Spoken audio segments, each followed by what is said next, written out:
20,000 रुपए से में से वो 1,000 अपने उसको दे देगा, कंडक्टर जो उसके पास कंपोजर का वगैरह काम कर रहा हो तो उसको दे देगा।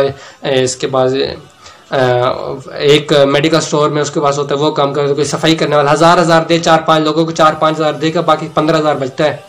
और 15,000 में से वो चलो 5,000 गाड़ी का पेट्रोल है और किराया देते कि 10,000 उसके पास एक दिन का फिर भी बचता है। अगर वो 200 मरीजों से सिर्फ 100 रुपए ले, तो हुकूमत से भी गुजारिश है कि वो लोग जो यहाँ पर मुल्क में अपना धंधा चला रहे हैं, इसकी तालीम हासिल करने के बाद इसका खाकर इसको लूट रहे हैं इस मुल्क को, तो उनको लगाम दें और मुल्क के अंदर हीरे पैदा करें।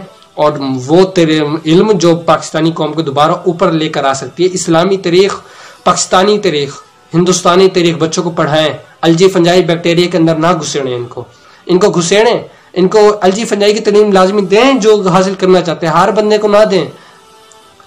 कुछ बंदों को जिनके हर बंदे को असल में ये शौक दे दिया गया कि आपने बेटा कमाना, इतना कमाओगे तो इतना खाओगे, ये वो गाड़ी बंगला हुई, तो उसने करना क्या, उसने लूटना ही है जहां पर भी जाना है। ठीक है, अल्लाह अस्सलाम वालेकुम।